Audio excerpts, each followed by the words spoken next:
Kan bapak-bapak itu lari-lari kecil ya di putaran 1, 2, dan 3. Kalau ibu-ibu hanya jalan biasa ya.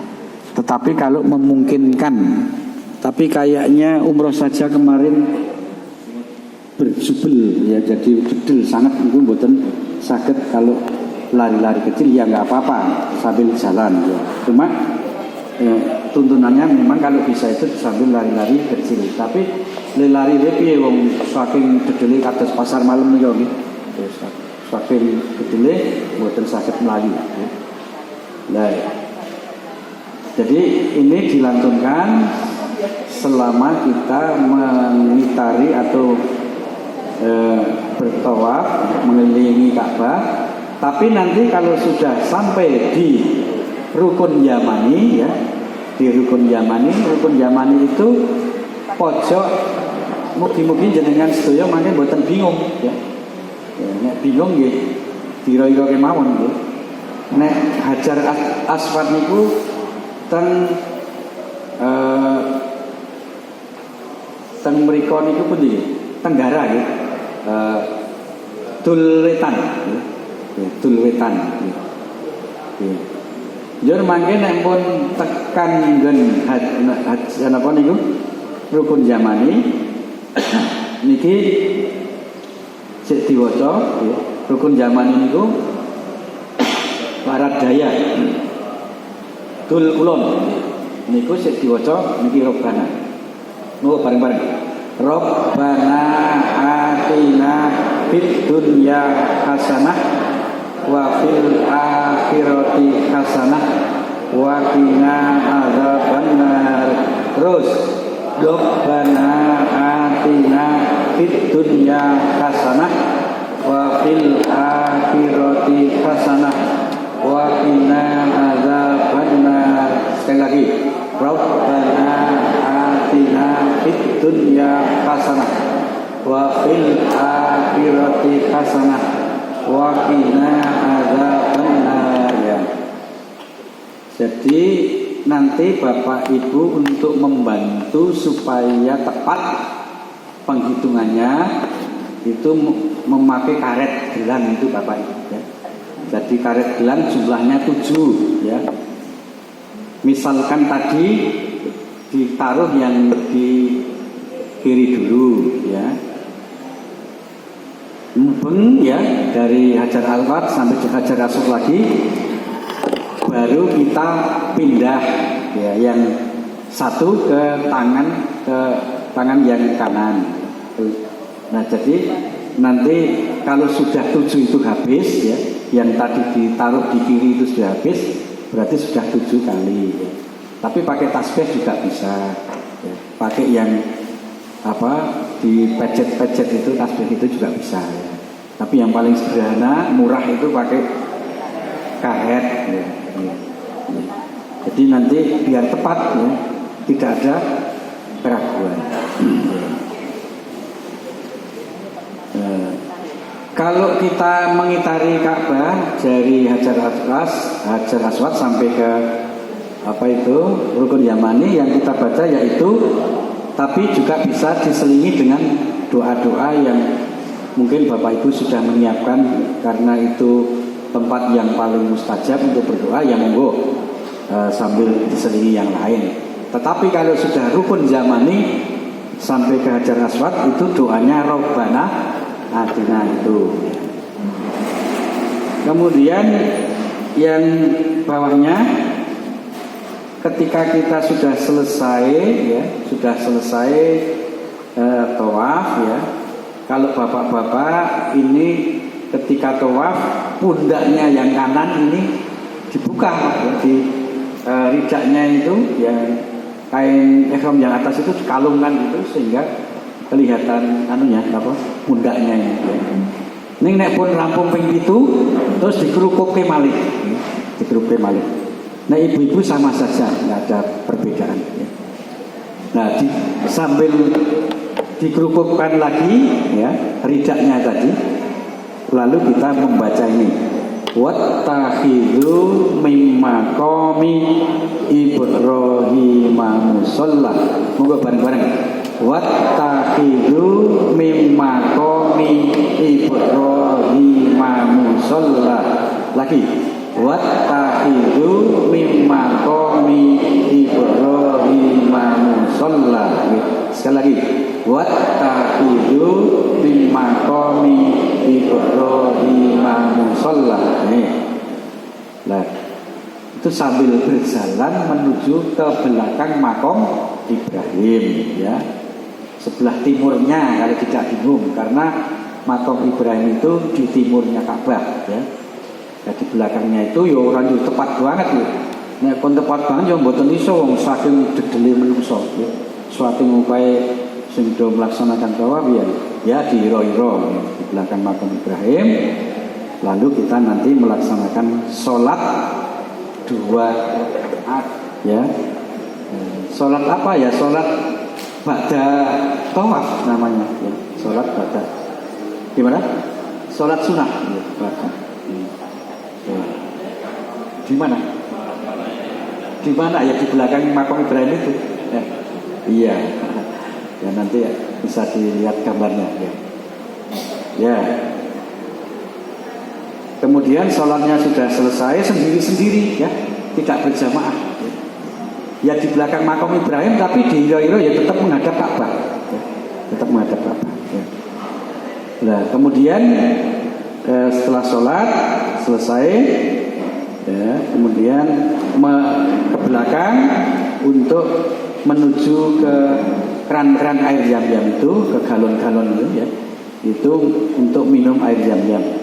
Jadi meskipun minum air Zam-Zam ini termasuk prosesi, termasuk manasik, ya, jangan diabaikan.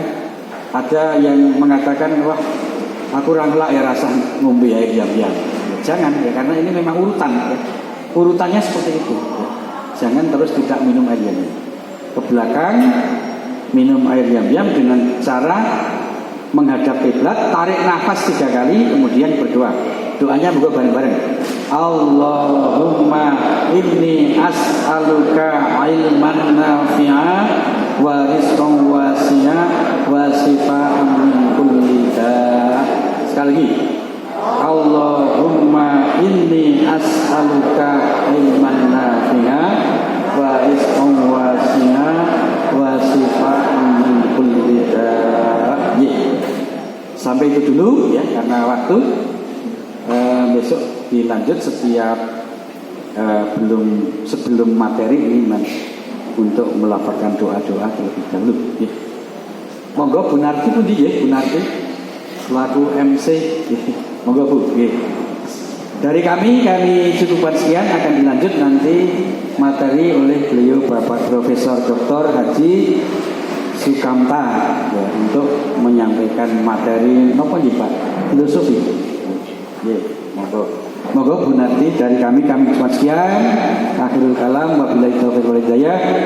Nasrun minal fathul qarib wa basyiril mu'minin. Wassalamualaikum warahmatullahi wabarakatuh.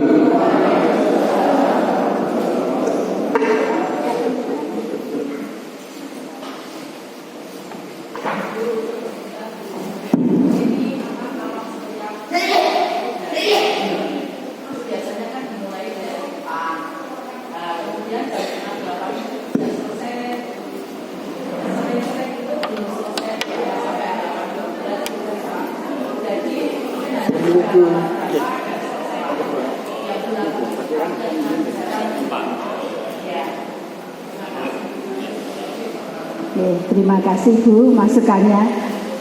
Biasanya kan di awal jam 7 mulai, terus setengah 8 sudah selesai. Ini kalau belum, nanti kan disambung setiap sebelum acara itu kita hafalan doa-doa. Gitu gitu. Oh, biasanya nggak sampai selesai Bu. Nih, insya Allah untuk yang depan ditambah kita. Bismillahirrahmanirrahim. Assalamualaikum warahmatullahi wabarakatuh. Alhamdulillahirabbil alamin wa bihi nasta'inu ala umuri dunya Wassalatu wassalamu ala asrofil anbiya'i wal mursalin nabiyina Muhammadin wa ala alihi wa sahbihi ajmain. Prof. Sukanto yang sama-sama kita hormati, ibu-ibu dan bapak calon jamaah haji yang dirahmati Allah, yang utama adalah pada pagi hari ini kita tetap bersyukur kehadirat Allah Subhanahu wa Ta'ala, yang mana kita diberikan limpahan nikmat berupa kesehatan dan kesempatan sehingga bisa melaksanakan agenda manasik pada pagi hari ini dengan keadaan sehat walafiat. Sehat Ibu Bapak? Alhamdulillah. Semoga sampai dengan keberangkatan dan pulang nanti Ibu Bapak tetap sehat walafiat. Amin. Salawat dan salam senantiasa tercurah kepada Nabiullah Muhammad Sallallahu Alaihi Wasallam, kepada segenap keluarga, sahabat dan pengikut-pengikutnya yang senantiasa istiqomah sampai yaumul akhir. Dan yang tidak kalah penting, kita nantikan syafaatnya besok di hari kiamat. Gitu Ibu Bapak, amin ya robbal alamin. Tibalah pada sesi materi manasik pada pagi hari ini akan disampaikan oleh beliau Bapak Profesor Dr. Sukamta apa Sukamta Pak? Sama saja, tertulis Sukamta, tapi biasa kita ngaturi Tatkamta gitu. Dengan materi filosofi haji dan umroh diharapkan kita semakin mendapat pengetahuan yang mendasar tentang haji dan umroh sebagai bekal ibu dan bapak dalam melaksanakan ibadah haji nantinya. Nanti selanjutnya akan dikupas tuntas oleh beliau dengan materi ini, dan saya tidak perlu memperkenalkan, sudah beberapa kali mengisi Ibu Bapak. Marilah kita awali dulu dengan talbiyah 3 kali bersama-sama untuk lebih menyiapkan diri dan menghangatkan suasana dalam manasik hari ini. Monggo bersama-sama. Labbaik Allahumma labbaik, labbaik la syarika laka labbaik, innal hamda wan ni'mata laka wal mulk la syarika lak. Labbaik Allahumma labbaik, labbaik la syarika laka labbaik, innal hamda wan ni'mata laka wal mulk la syarika lak. Labbaik Allahumma labbaik, labbaik la syarika laka labbaik, innal hamda wan ni'mata laka wal mulk la syarika lak. Demikian Ibu dan Bapak, masih semangat ya Ibu. Jadi untuk mengikuti selanjutnya yang ngantuk biar tidak ngantuk, kita awali dengan talbiyah tadi. Kepada beliau Bapak Profesor Sukamta, disilahkan.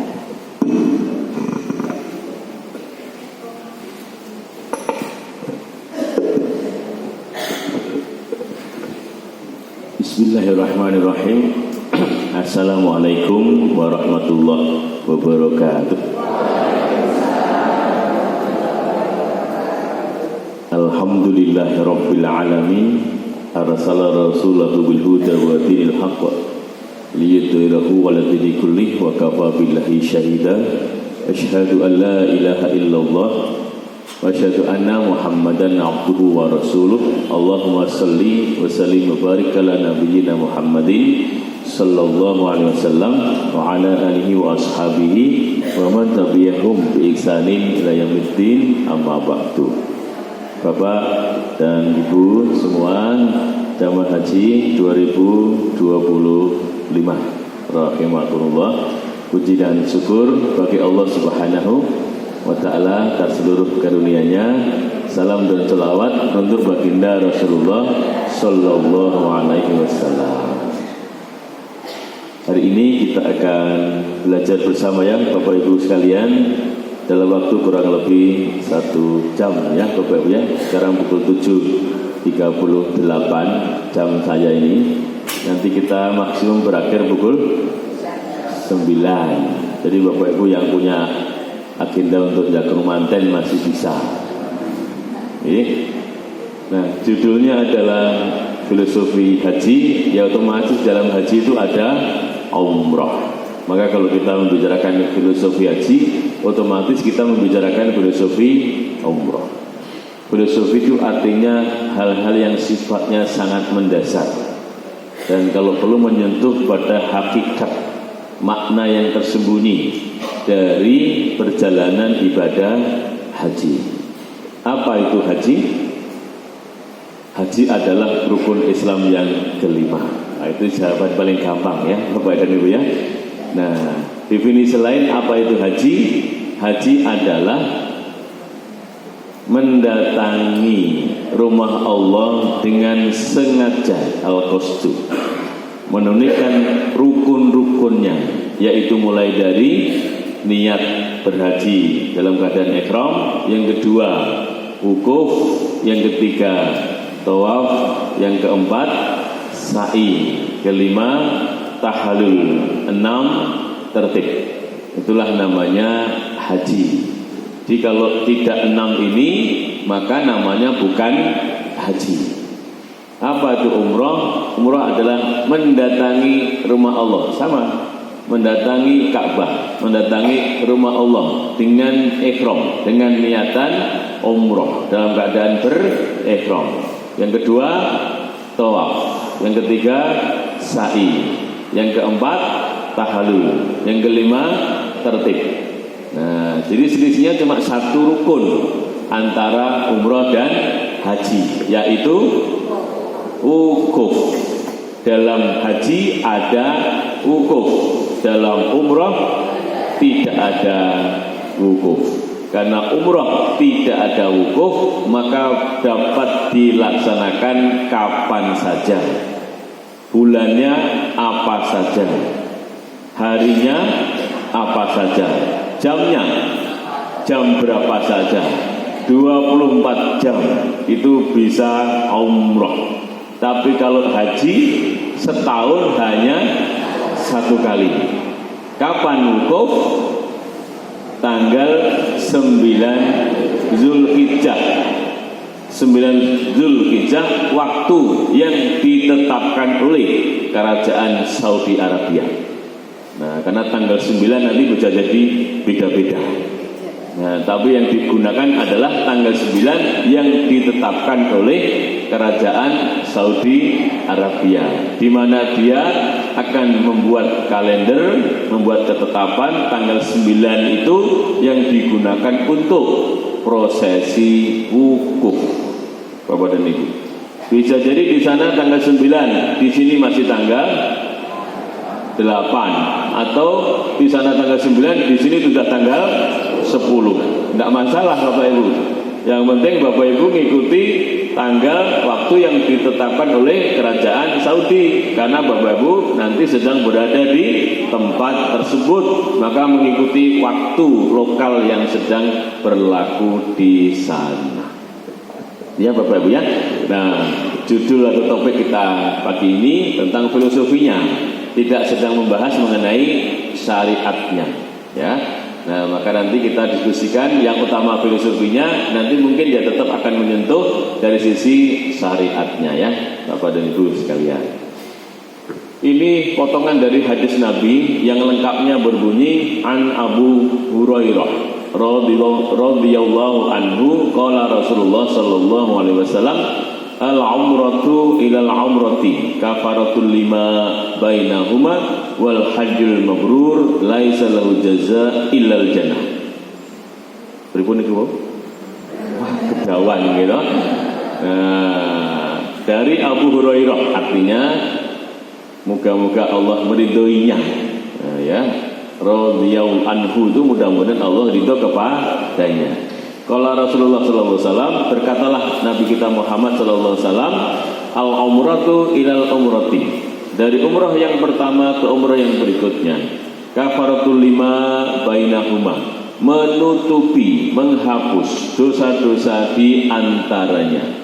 Wal hajjul mabrur, dan haji yang mabrur, laisa jaza ilal jannah. Nah, tidak ada balasan lain kecuali surga. Ya, wal hajjul mabrur laisa lahu jaza ilal jannah. Haji mabrur itu tidak ada balasan lain kecuali surga. Maka untuk memperoleh haji yang mabrur, kita perlu mempelajari hakikat atau makna yang sangat mendasar. Mengapa kita harus berhaji? Bapak Ibu sekalian, kalau tidak sampai memahami sampai ke filosofi, nanti dia pergi ke tanah suci tapi tidak mendapatkan makna apa-apa, ya ibaratkan hanya piknik dan olahraga. Itu Bapak dan Ibu, piknik karena tahu sesuatu yang baru, tempat baru, makanan baru, teman baru. Olahraga, kenapa? Tawaf itu olahraga Bapak Ibu, mengelilingi Ka'bah, satu kelilingan 100 meter, berarti kalikan 700 meter. Ya, lari-lari kecil. Sa'i itu 400 meter, Safa Marwah itu. Kalau 7 kali berarti 400 kali 7, 3 km. Itu seperti orang olahraga. Nah, maka supaya kita tonjol itu apa ya Bapak ya? Cucuk itu apa ya? Berdaya guna, efektif, efisien, produktif gitu ya Bapak ya. Nah, itu kita harus memahami apa? Maknanya, mengapa kita harus tawaf, mengapa kita harus sa'i, mengapa kita harus wukuf, apa makna tersembunyi, kenapa Allah itu memerintahkan itu semua. Nah, kita pelajari ya Bapak Ibu. Tapi sebelumnya tadi ada pertanyaan, sholat 2 rakaat di belakang makam Ibrahim itu di mana? Nah, di situ Bapak Ibu. Nah, ya. Jadi ini Ka'bahnya ya Bapak Ibu ya. Ini Ka'bahnya. Kemudian ini ada makam Ibrahim. Ya, ini namanya sudut Hajar Aswad. Yang di sini sudut Hajar Aswad. Ini namanya pintu Ka'bah. Nah, di antara pintu Ka'bah ini dengan ini namanya multazam. Ya, Bapak ya.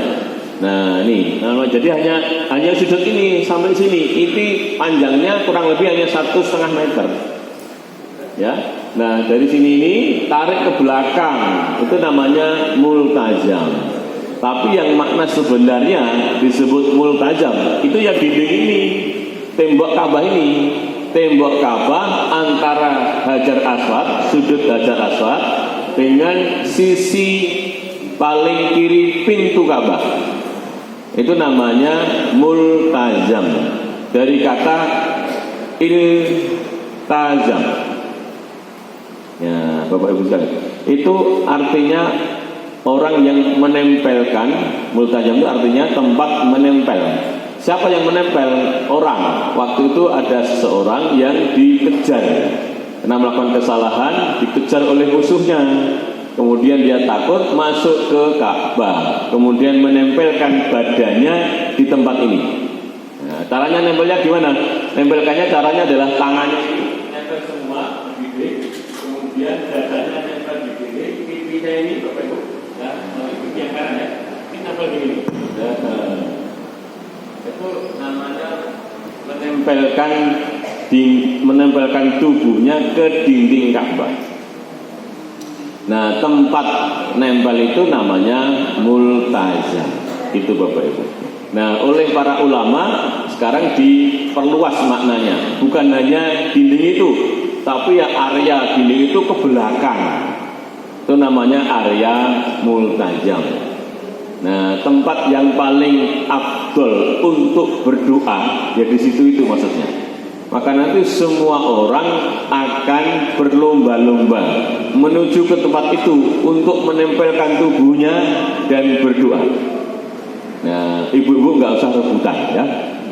Nah, nanti malah akan mengurangi kehormatan ibu-ibu semua. Kenapa? Ya rebutan, ya uyu-uyuan gitu Bapak Ibu sekalian.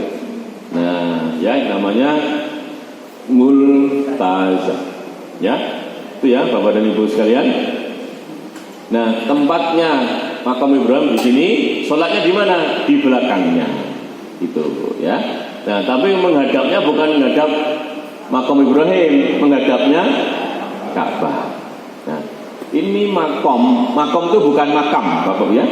Makom itu artinya tempat, gitu ya. Makom Ibrahim berarti dulu menjadi tempat pijakan kakinya Nabi Ibrahim ketika bangun Ka'bah. Nah, jadi ini bangunan sudah dibuat Bapak Ibu oleh kerajaan. Ini dibuat pertama kali oleh Umar bin Khattab, ya, ketika beliau jadi khalifah. Dulu tempatnya bukan di sini, tapi dekat dengan Ka'bah. Namanya kan batu pijakan untuk bangun. Ya berarti kan tidak jauh-jauh dari bangunannya. Nah gitu Bapak Ibu. Nah dulu bekas kakinya Nabi Ibrahim ini dekat Ka'bah, mengganggu orang tawaf. Nah maka kemudian oleh Umar bin Khattab diundur ke Bapak Ibu, tarik mundur ke sini. Nah, jadi tempat ini itu dulu yang naruh adalah Umar bin Khattab. Ya, sebelumnya dekat dengan Ka'bah. Nah, supaya nggak ganggu orang tawaf. Dulu, karena dulu orang tawaf itu sedikit Bapak Ibu, nggak sebanyak sekarang. Sekarang sudah diunggurkan di sini, masih ganggu orang tawaf. Nggak mungkin diundurkan lagi.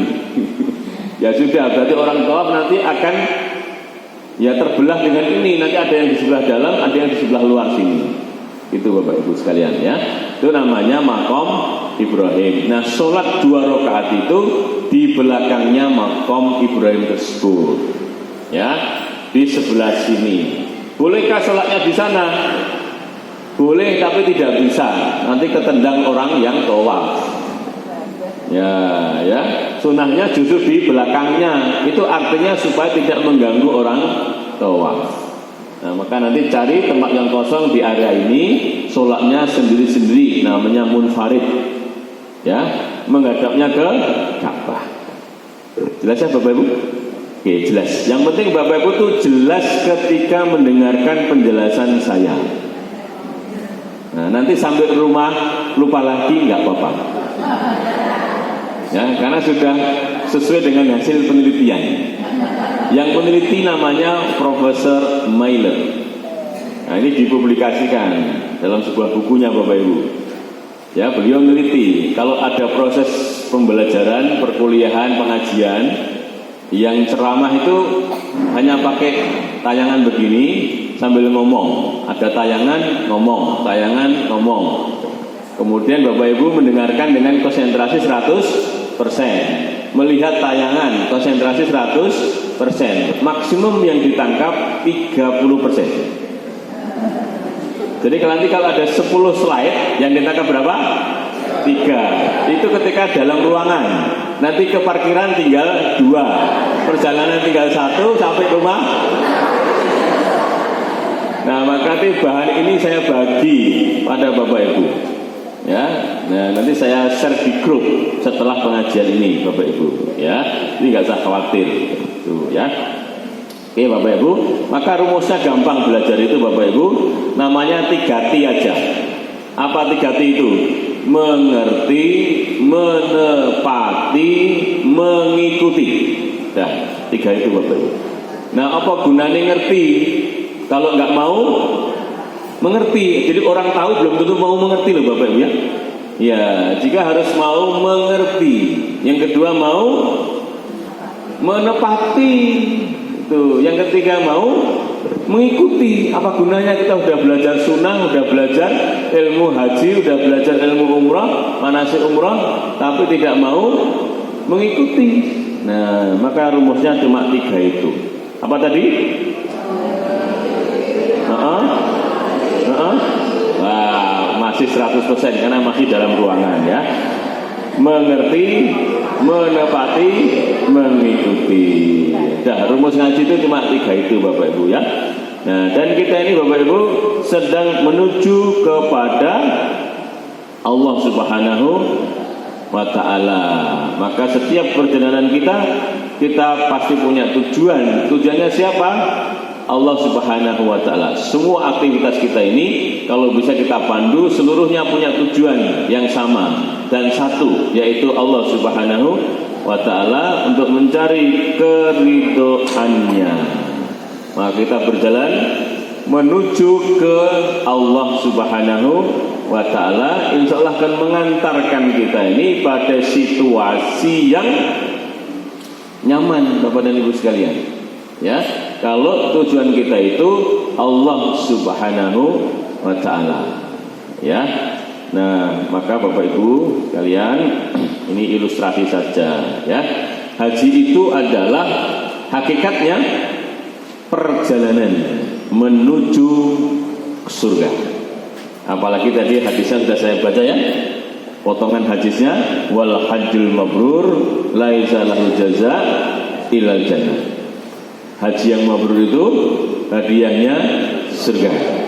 Bapak Ibu, hajinya ingin mabrur enggak? Ingin. Berarti kan sama aja, kita ini berjalan menuju surga. Karena kita sedang akan berjalan menuju haji, persiapan haji. Insya Allah nanti sampai benar-benar berhaji. Itu artinya perjalanan kita ini adalah perjalanan menuju kepada surga. Maka secara filosofis, haji kita ini mengajari kita untuk tidak mengenal letih dan lelah di dalam perjalanan menuju surga. Nanti kita lihat Bapak Ibu, perjalanan Bapak itu mulai dari tanah air, persiapan manasik, regu, manasik, kelas praktek, sampai nanti berangkat, gitu ya. Kemudian pulang, itu kalau Bapak Ibu mampu membuat situasi hatinya itu bahagia, tidak pernah ada letih dan lelah. Nah, itu Bapak Ibu. Ya, paling tidak itu tidak ada mengeluh sama sekali. Jebulane haji ki rekoso. Enggak ada, Bapak Ibu sekalian. Tapi yang ada itu senang walaupun capek. Nah, itu luar biasa ya Bapak dan Ibu sekalian. Ini secara filosofis. Dan insya Allah Bapak Ibu nanti akan mengalaminya. Walaupun badannya letih, badannya capek fisiknya, tapi pikirannya itu senang. Oh, luar biasa Bapak Ibu ya. Ini enggak setiap perjalanan mampu dimiliki oleh setiap orang. Orang bisa pergi ke luar negeri, bisa ke Eropa, bisa ke Amerika, Kanada, Australia, tapi tidak senyaman kalau dia pergi ke tanah suci. Itu Bapak, kebahagiaannya itu berbeda Bapak dan Ibu sekalian ya. Maka haji mengajari kita untuk tidak pernah mengenal letih dan lelah menuju tempat bahagia. Ya. Oke, lanjut ya Bapak Ibu. Kemudian apa yang harus kita lakukan? Ya, saat ini kita persiapan Bapak Ibu. Ya, persiapan untuk siap-siap membebaskan diri, berarti dari segala pengaruh hawa nafsu, karena perjalanan kita adalah perjalanan menuju ke surga. Di surga nggak ada tempatnya hawa nafsu. Di surga itu tidak ada tempatnya hawa nafsu. Hawa nafsu itu hanya ada di dunia. Di neraka juga sudah nggak ada hawa nafsu Bapak Ibu. Yang ada adalah siksa. Di surga nggak ada hawa nafsu, yang ada adalah bahagia. Dan hukumnya kebahagiaan dunia sementara, yang kedua bersifat mungkin. Mungkin bahagia, mungkin tidak. Tapi kalau di surga kebahagiaannya pasti Bapak Ibu. Di dunia ini orang yang hartanya banyak, rumahnya bagus, mobilnya baik, istrinya cantik atau suaminya ganteng, orang berkata itu bahagia. Yang ngalami gimana? Oh, ibu sendiri yang jawab. Nggak tahu? Itu artinya kebahagiaan dunia itu sifatnya mungkin, gitu kan? Mungkin bahagia, mungkin tidak. Orang yang mobilnya Avanza itu bahagia atau tidak? Tergantung dia belinya cash atau kredit ya. Makanya Avanza itu sok diplesetke kapan sah. Sahnya kapan? Baleno segera kembalikan. Ya toh Bapak ya? Baleno itu kan. Nah, Picanto itu mobil yang dipinjam selalu boleh. Picanto, mobil yang baru tapi nggak pernah bisa cepat. Itu namanya super carry.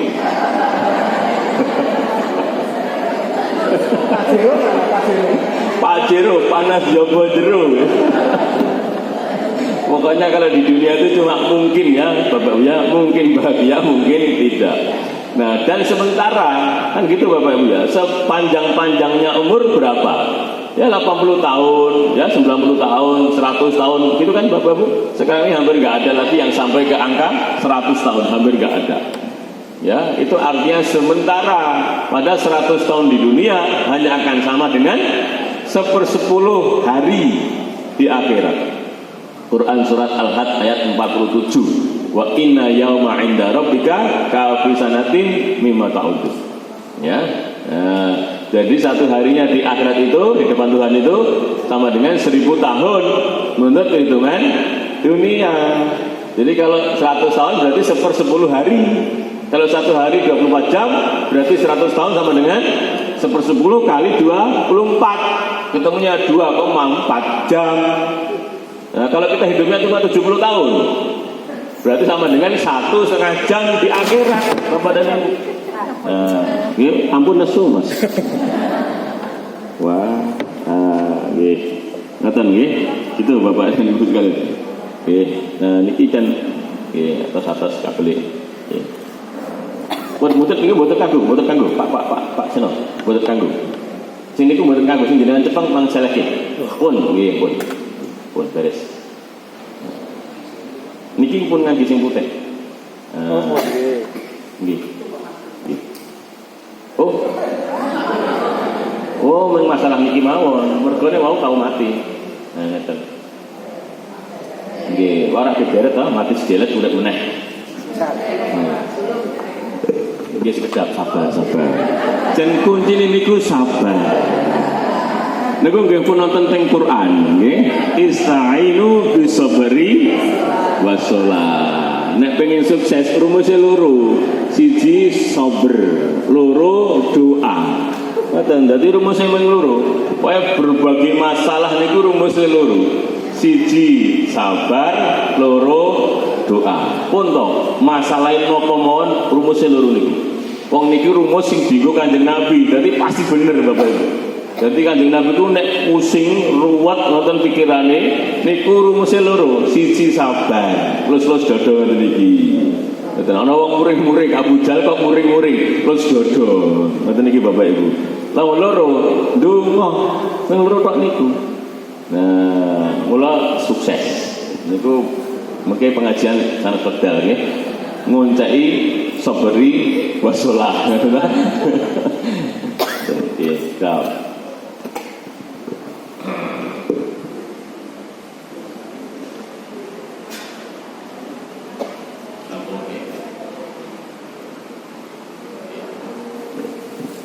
Saya ulang, haji adalah perjalanan menuju ke surga. Maka haji mengajari kita untuk tidak mengenal letih dan lelah di dalam perjalanan menuju surga. Nah, maka manasik insya Allah enggak lelah tapi menyenangkan. Ning nek sumuk ya podo tetap sumuk nih. Yang penting betul melelahkan. Maka saatnya Bapak Ibu kita membebaskan diri dari segala pengaruh hawa nafsu. Hawa nafsu hanya ada di dunia, surga tidak ada. Ya, maka kebahagiaan di surga itu hukumnya pasti. Tidak ada penduduk neraka kok ngerasani penduduk surga. Wah, kuwi sing ning swarga ya rupa-rupan bahagia, enggak ada Bapak Ibu. Ya. Nah, di neraka pasti sengsara, di surga pasti bahagia. Gitu ya. Nah, maka sudah saatnya kita bersiap diri untuk membebaskan diri dari segala pengaruh hawa nafsu. Nanti simbolnya ada, yaitu pakaian ihram. Itu simbol berhenti untuk urusan dunia. Oke? Nah, nanti di belakang ya Bapak Ibu sekalian. Nah, kita masuk sini. Memulai itu sama pentingnya dengan mengakhiri. Setuju mboten? Setuju Bapak Ibu. Pesawat terbang iso munggah. Ning ngrasa mudhuk. Pripun kira-kira? Ayo. Mula munggah niku padha karo mudhuk. Pentinge ngoten niku Bapak Ibu. Maka memulai itu sama pentingnya dengan mengakhiri. Bapak Ibu perjalanan berangkat ke tanah suci penting mboten? Penting. Mulia penting mboten? Oh penting. Napa wonten sing duwe cita-cita mriko tok ning ra pengen mulih. Mesti suatu saat pengen mulih Bapak Ibu. Maka memulai itu sama pentingnya dengan mengakhiri. Kalau kita sudah memulainya dengan kebaikan, maka mestinya kita juga akhiri dengan kebaikan. Itu namanya husnul khotimah. Kalau tidak bisa mulainya dengan baik, minimum akhirnya dengan baik. Tapi jangan dibalik, awalnya baik, akhirnya buruk, namanya su'ul khotimah. Nah, maka untuk urusan haji ini Bapak Ibu, kita mulai dengan kebaikan dan insya Allah nanti kita akhiri juga dengan kebaikan. Ya, maka Bapak Ibu hati-hati nanti dalam perjalanan, jangan banyak menebar kebencian, menebar kata-kata yang membuat orang sakit hatinya atau pedes telinganya. Oh, telinga kok pedes ya? Panas. Oh, panas kok telinga. Ati, iso gawe atine panas, iso gawe abang kupinge. Nah, niki nggih. Iki hati-hati karena memulai sama pentingnya dengan mengakhiri. Kalau awalnya buruk, akhirnya bisa jadi baik, tapi mungkin tidak sempurna. Contohnya kaca dipecah, wis bacot dipecah, terus pengen didandani, sakit mboten? Saged ning mboten iso sempurna. Digathoke dilem, saged mboten? Saged ning tetep wonten janglere, nggih mboten? Nah, itu kaca. Bapak Ibu, bahasa Arabnya mar'ah, itu artinya kaca. Dimaknai wanita. Nah, wanita itu simbolnya cermin Bapak Ibu. Kenapa? Karena hatinya mirip cermin. Begitu sudah tersakiti, sulitnya minta ampun untuk bisa kembali Bapak Ibu. Betul, wah cocok ini, cocok. Arab, iya, al-mar'ah niku artinya wanita loh, yang punya sifat seperti cermin maksudnya. Sehingga kalau dia punya hati sudah terlukai, itu nggak mungkin bisa sempurna kembali Pak. Ya, tapi dia memaafkan, tapi tidak pernah melupakan Pak. Oh betul ya. Sudah diriset ini, sudah diteliti. Jadi dia memaafkan, ya saya maafkan Bapak. Nah, saya maafkan sayang, gitu kan.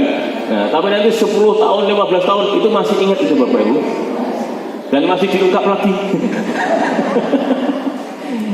Ya, itulah namanya wanita. Al-mar'ah diimpor dalam bahasa Inggris namanya mirror.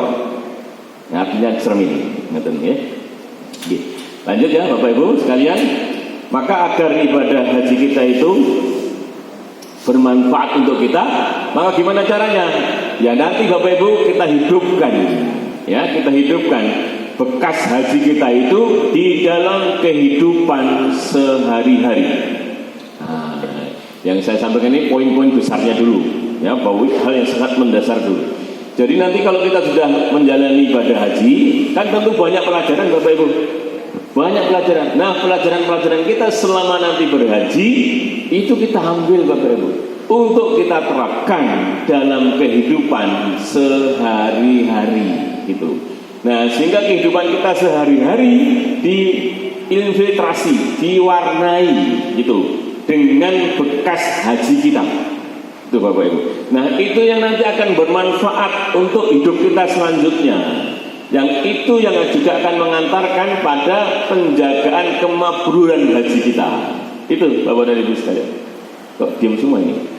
Nah, serius ya? Oke. Nah, jadi ini makna utamanya nanti di sini Bapak Ibu ya. Kita harus menghidupkan pengalaman-pengalaman haji kita itu, ibadah-ibadah haji kita itu di dalam kehidupan kita sehari-hari nantinya. Apa saja? Nah, nanti kita pelajari satu persatu. Yang pertama Bapak dan Ibu, termasuk makna atau hakikat atau hal yang mendasar. Mengapa kita harus berhaji Bapak Ibu? Jawabnya ada di sini. Kenapa? Ya karena yang pertama diperintahkan oleh Allah Subhanahu wa ta'ala. Bapak dan Ibu sekalian, maka kalau kita diperintah oleh Allah Subhanahu wa ta'ala, dalam hal ini ada di Quran surat Ali Imran ayat yang ke-97 yang berbunyi fihi ayatum bayyinatum maqamu Ibrahim wa man dakhalahu kana aminan walillahi 'alan nasi hajjul baiti man istata'a ilaihi sabila wa man kafara fa innallaha ghaniyyun 'anil 'alamin. Padanya terdapat tanda-tanda yang nyata, di antaranya makam Ibrahim yang tadi di awal sudah kami jelaskan. Barang siapa memasuki Baitullah itu menjadi amanlah dia. Tadi ceritanya orang yang masuk nempelkan badannya di Ka'bah, maka tempatnya namanya multazam. Dia ya, kemudian mengerjakan haji adalah kewajiban manusia terhadap Allah. Itu artinya statement Allah mewajibkan kita untuk berhaji. Tapi ada syaratnya, yaitu bagi orang yang sanggup mengadakan perjalanan ke Baitullah, ke rumah Allah tersebut. Yang tidak sanggup berarti gugur kewajiban. Tapi ada yang sanggup tapi nggak mau menunaikan kewajiban ini, ancamannya keras. Barang siapa mengingkari kewajiban haji, maka sesungguhnya Allah Maha Kaya, tidak memerlukan sesuatu pun dari dia, termasuk dari alam semesta. Ini kalimat yang luar biasa loh Bapak Ibu. Kalimat ancaman yang sangat luar biasa. Kowe ra gelem haji tak wajib ki ora gelem haji ora paten. Nah, kira-kira gitu Bapak Ibu. Ya. Nah, ini ancaman luar biasa. Nah, apa makna mendasar atau filosofi itu, hikmah yang bisa kita ambil Bapak Ibu sekalian? Orang yang diperintah itu bagusnya gimana Bapak Ibu? Taat atau enggak? Oh, taat. Iya. Maka filosofi pertama ini Bapak Ibu, ketaatan kepada Allah itu tanpa tawar-menawar. Nah, ya. Jadi kalau Allah sudah perintahkan, maka enggak ada alasan untuk menunda-nunda atau mengingkarinya. Kenapa? Luar biasa. Nek Allah pun duka, kira-kira medeni napa mboten? Oh, medeni. Nah, Allah wong-wong tua duka mawon, medeni mboten? Medeni Bapak Ibu. Apa meneh kok wong tua putri duka, medeni mboten? Medeni sak ucapan-ucapane luar biasa. Medeni Bapak Ibu sekalian. Niki Allah Subhanahu wa taala tak wajib kele, tak wajib kenok jawab. Tenang kok piye? Akhir-akhir pripun Bapak Ibu. Nah, mila secara filosofis kita diperintahkan oleh Allah Subhanahu wa taala, maka mestinya kita mentaatinya dengan baik ya, supaya apa Bapak Ibu? Ya, supaya kita diselamatkan oleh Allah Subhanahu wa taala. Nah, sekarang secara makna dasar taat itu Bapak Ibu, itu pas untuk memenuhi perintah. Jadi kalau kita diperintah, maka sambutan paling baik adalah sami'na wa ata'na, dengar dan taat. Itu ya. Nah, itu yang pertama ya Bapak dan Ibu sekalian. Jadi kesimpulannya, haji itu kalau perintah Allah, pertama kita tunaikan dengan penuh ketaatan. Yang kedua, kalau kita diperintah oleh seseorang, itu yang terbaik apa Bapak Ibu selain taat? Tawadu. Tawadu itu apa Bapak Ibu? Merendahkan apa? Rendah hati atau rendah diri? Rendah hati. Ya, rendah hati itu ya. Nah, maka melaksanakan perintah Allah Subhanahu wa taala itu selain dengan penuh ketaatan, karena memang ini perintah Allah. Yang kedua adalah dengan sifat ketawaduan, yaitu rendah hati. Ya, dalam bahasa Jawanya apa nggih? Apa? Tawadhu niku nek basa Jawane napa? Rendah hati niku bahasa Indonesia gitu. Andap asor. Masyaallah nggih. Nah, kanthi andap asor. Oh, luar biasa. Jadi sing nindakake haji niku ngagem raos andap asor.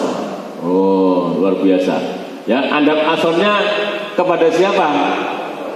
Ya kepada Allah Bapak Ibu sekalian. Tapi otomatis nanti dampaknya pada siapa? Pada sesama manusia, sesama teman haji Bapak Ibu. Kalau sama Allah tawadhu, tentunya dengan sesama lebih tawadhu, kan gitu Bapak Ibu. Ya, karena Allah itu tidak butuh ditawadhi oleh kita. Justru kenapa kita diajari tawadhu, supaya bisa tawadhu kepada sesama, supaya bisa kita andap asor, rendah hati kepada sesama. Itu maknanya Bapak Ibu. Makna yang tersembunyi itu di situ. Gitu ya, secara filosofiknya. Oke ya, Bapak dan Ibu. Nah, kemudian yang kedua, haji itu selain perintah, yang kedua undangan. Nah, maka kalimatnya adalah wa'adzin fin nasi bil haji ya'tuka rijalan wa ala kulli dhamiri ya'tina min kullin fajjin amik. Dan serulah kepada manusia untuk berhaji. Niscaya mereka akan datang kepadamu dengan berjalan kaki dan mengendarai unta yang kurus. Maksudnya haji reguler.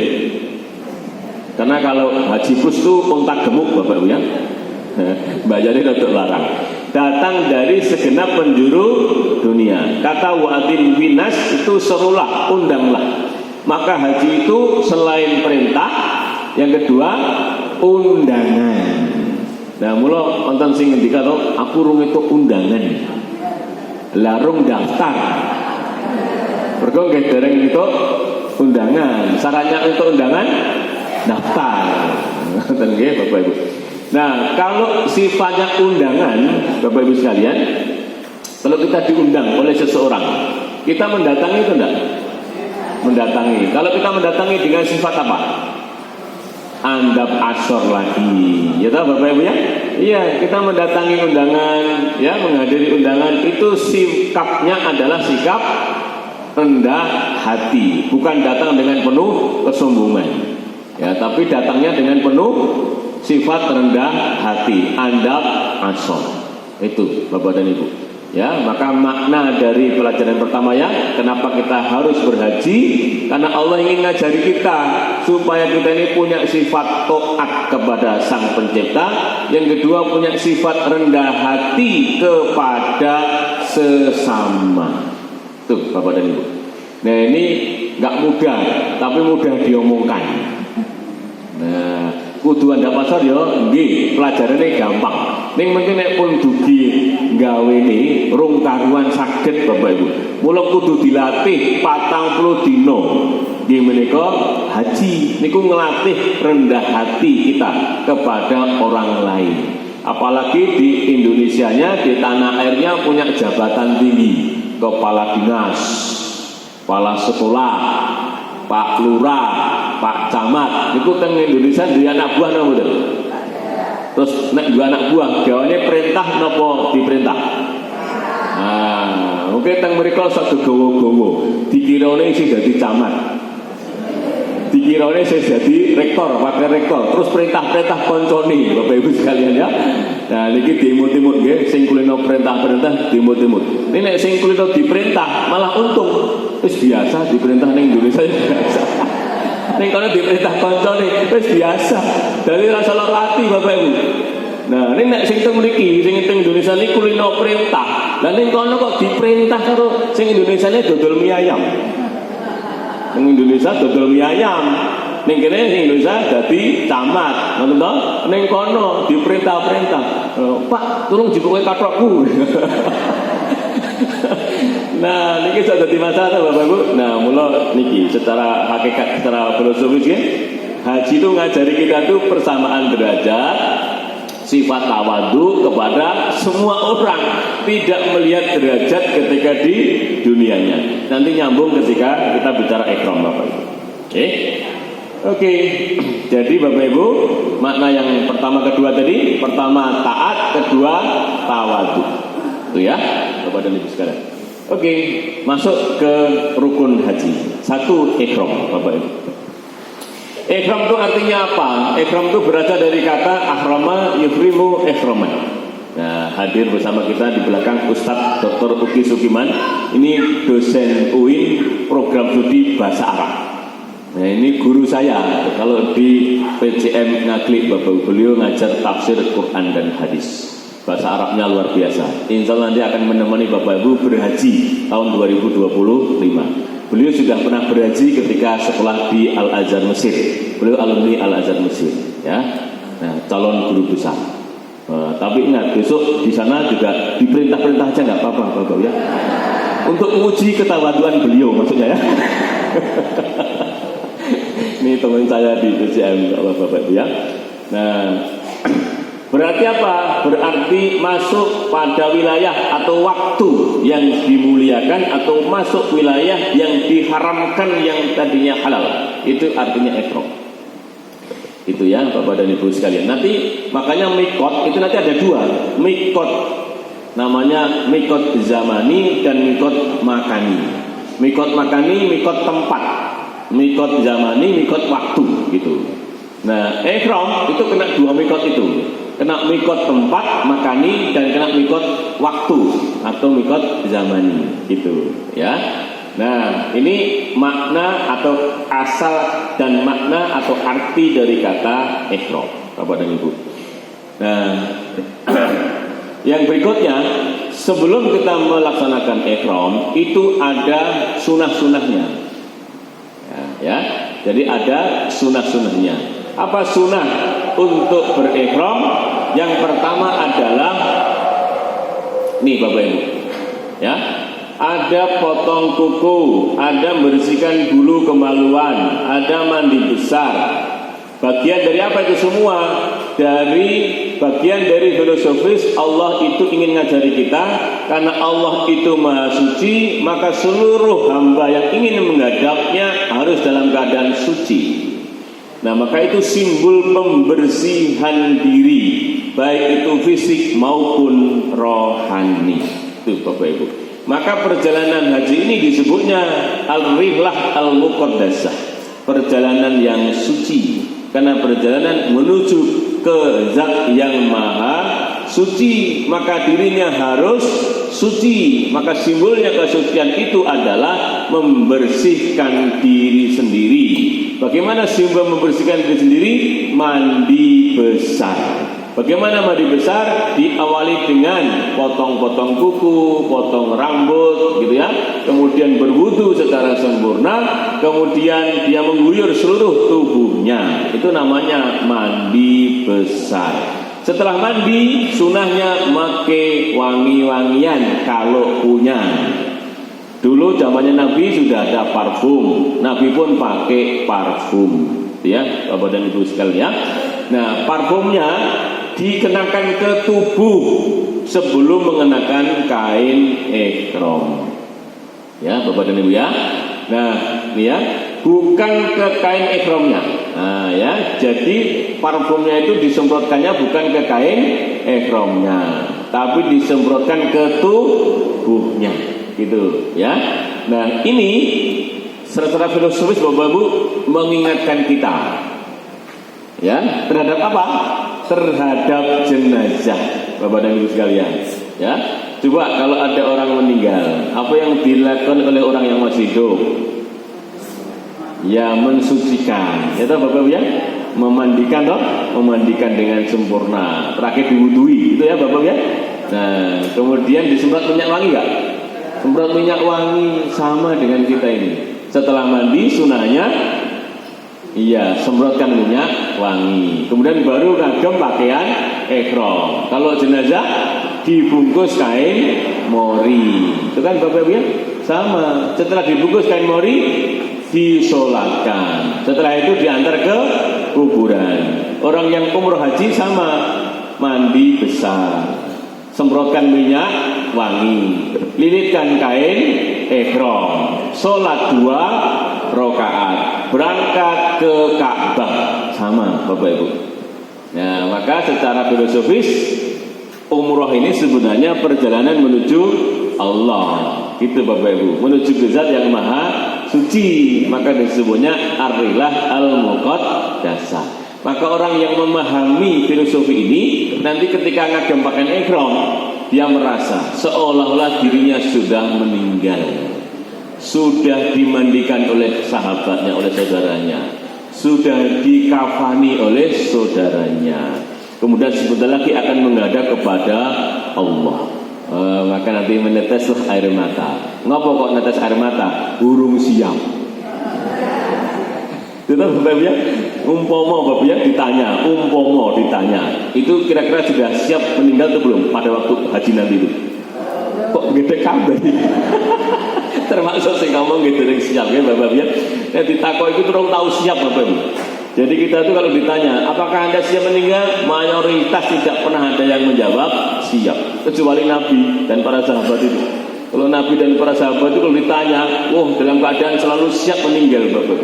Maka kalau dia punya harta, itu nggak ditunggu-tunggu besok untuk disedekahkan. Kenapa? Bayang-bayang besok nggak ada. Nah itu loh Bapak ya. Kalau kita kan nggak. Kalau kita tumbuk-tumbuk toh? Nah iya tumbuk-tumbuk. Beda Bapak ya. Nah karena celupanya beda. Ya. Celupanya beda. Ya, ini ya Bapak ya. Nih, ihram. Gitu ya Bapak dan Ibu sekalian. Nah, makna kain ihram sekarang Bapak Ibu sekalian. Ihram itu memiliki makna tajarrud yang artinya totalitas, melepaskan semua pakaian dan atribut duniawi dan mengganti dengan pakaian takwa. Itu Bapak dan Ibu sekalian.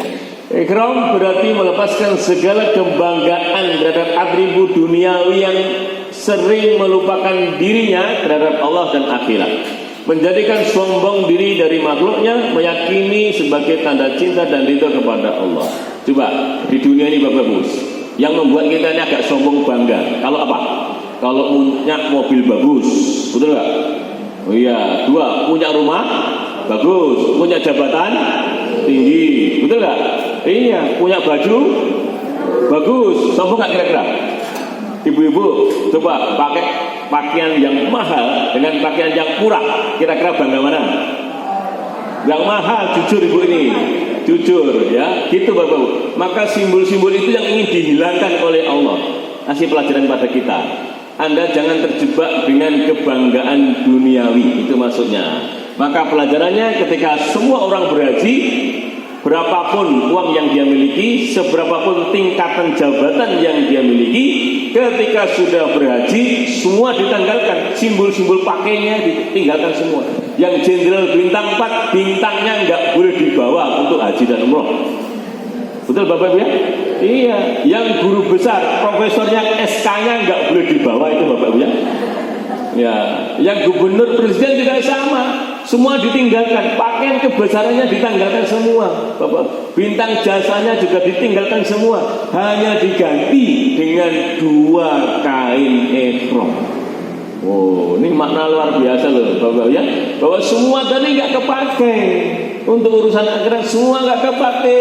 Kenapa? Karena itu akan berhenti sampai di dunia. Yang ditanya bukan bintangnya, tapi yang ditanya manfaatnya. Anda punya bintang 4 itu sudah berapa orang kau bantu? Nah gitu. Sudah seberapa manfaat bintangmu untuk sesama manusia? Itu loh, sama Bapak Gubernur. Anda punya jabatan gubernur, seberapa manfaat jabatanmu untuk sesama manusia? Gitu loh Bapak Ibu. Sama nih guru besar juga sama ditanya, seberapa manfaat jabatan guru besarmu untuk kemaslahatan umat? Sama. Nah makanya saya ini walaupun guru besar tetap saya rajin kalau suruh ngisi manasik umroh, dampingi umroh, haji, karena disitulah sangunya tuh di situ itu. Tapi kalau ngomong gitu malah gertik harus nangis ya Bapak ya. Ya kenapa? Karena kita ini bisa terjebak dengan urusan dunia. Ya merasa jabatannya sudah tinggi, uangnya banyak, apalagi gitu ya. Nah itu bisa terjebak di situ Bapak ya. Nah maka kita tidak boleh terjebak itu. Apa pelajarannya? Kain ihram itu Bapak dan Ibu sekalian ya. Jadi kain ihram itu mengajari kita sangat luar biasa. Tinggalkan seluruh urusan dunia. Itu simbol-simbol semua. Nah ganti dengan 2 lembar kain saja. Jumlahnya 2. Simbol apa? Kesederhanaan. Coba minimal kan memang 2, kan nggak bisa 1. Cuma ngisor tok. Lucu toh Bapak ya.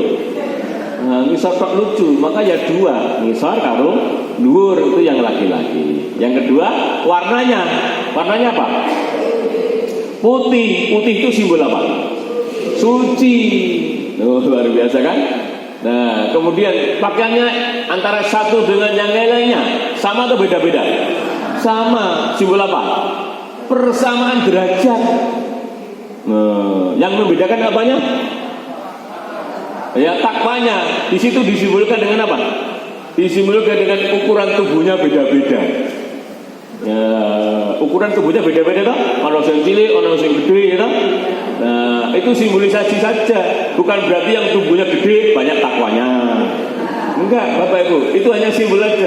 Bahwa yang beda itu yang dibungkus itu pembungkusnya sama. Itu artinya persamaan derajat. Yang berbeda hanyalah isinya. Apa isinya? Isinya adalah ketakwaannya. Maka inna akramakum indallahi atqakum. Itu ya, Bapak dan Ibu sekalian. Nah, dalam hadis Bukhari ya disampaikan, ya ayuhan nasu innakum mahsuruna ilallahi huffatan uratan ghurlan summa qara. Ya. Kama bada'na awwala khalqin nu'iduhu wa'dan alaina. Wahai manusia, sungguhnya kalian digiring kepada Allah dalam kondisi tak beralas kaki, telanjang dan belum disunat. Sing pun wajib pripun balik meneh. Lantas beliau membaca ayat sebagaimana kami mulai pertama penciptaan kami mengulangi haji janji atas kami.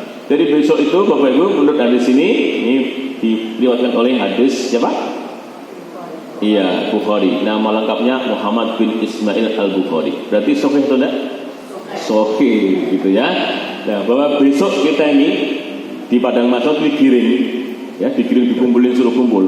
Itu tanpa alas kaki, telanjang. Terus mikir, penak dong ndelok kiliyane. Ra sempat Bapak Ibu ya. Coba kayak gempa saja kemarin itu, ya, orang keluar tanpa busana nggak ada yang perhatikan kok. Itu baru gempa itu Bapak Ibu ya. Nah, ini besok ini nggak ada orang yang memperhatikan temannya. Dia fokus pada dirinya sendiri dan dalam keadaan belum sunat. Itu artinya dalam keadaan murni. Ya besok kita kembalikan semua dalam kondisi itu dan tidak ada dibangkitkan dalam usaha yang tua, itu tidak ada. Ya, mudah semua atau Bapak Ibu ya. Ya, dalam arti yang satu.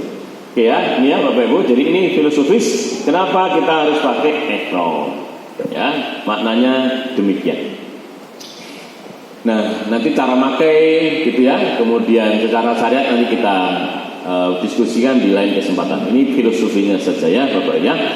Nah, maka secara filosofis Bapak Ibu bisa diringkas dengan kain ihram itu bermakna ikhlas dan rela melepas kesenangan dunia yang dicinta demi mendapatkan kesenangan akhirat yang didamba. Tidak menjadikan kesenangan dunia sebagai orientasi hidup dan kehidupan kita. Itu makna secara terdalamnya Bapak dan Ibu sekalian.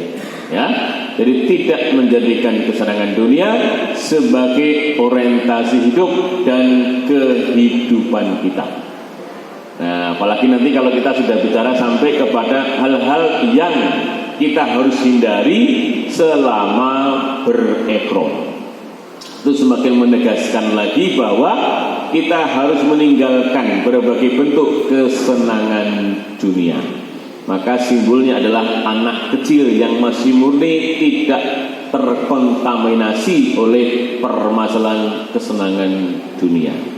Nah, ya toh, ya. Ini anaknya sopo itu kan. Nah, anak itu wis ruwet ya Bapak ya. Nah, ini wis contoh ini manusia ruwet ini ya. Sekian masalah ya. Ini ya Bapak Ibu, jadi pakaian ihram mengajari kita bahwa makhluk Allah yang hina, rendah, kecil, kerdil, lemah, tidak berdaya saat kita menggunakan kain ihram dan sedang wukuf di Arafah. Jumlahnya jutaan orang. Kita dilihat dari atas itu ibaratkan debu berwarna putih saja. Nah, padahal itu adalah manusia semua Bapak Ibu. Jumlahnya jutaan orang tadi, 4-5 juta kalau totalnya itu Bapak Ibu ya. Wah, itu dilihat dari helikopter atas itu kelihatan cuma putih aja. Ya, apalagi semakin jauh debu Bapak Ibu. Nah, maka wukuf sekaligus ya ihram itu mengajari kita bahwa kita ini makhluk yang hina. ya rendah, kecil, kedil, maka tidak pantas sama sekali kalau menyombongkan diri. Gitu Bapak Ibu. Ya, apalagi mohon maaf ya, kalau kita rujuk lagi asal muasal kejadian kita itu dari mana? Dari ovum dan sperma, betul nggak Bapak Ibu? Wih, barang sing suci atau enggak? Oh suci, sperma itu suci Bapak Ibu. Yang nggak suci itu namanya madi. Nah kalau nggak suci, masa kita dibuat dari barang yang tidak suci? Oh, kita ini dibuat dari barang suci. Sperma itu suci, tidak najis. Yang najis namanya madi. Nah tapi kalau sperma yang muncrat keluar itu campur dengan madi, maka jadi najis. Nah, tapi kalau wah itu malah jadi ceramah itu ya Bapak ya. Nah, jelaskan nggak apa-apa, ini nggak saru. Ya ini ilmiah Bapak Ibu. Jadi kalau sperma itu tidak najis. Apa cirinya sperma? Kalau dia keluarnya muncrat. Mohon maaf ya, saya harus ngomong apa adanya ini. Nah, jadi kalau keluarnya itu mancur gitu, itu yang keluar artinya sperma. Tapi kalau keluarnya meleleh, nah itu namanya madi.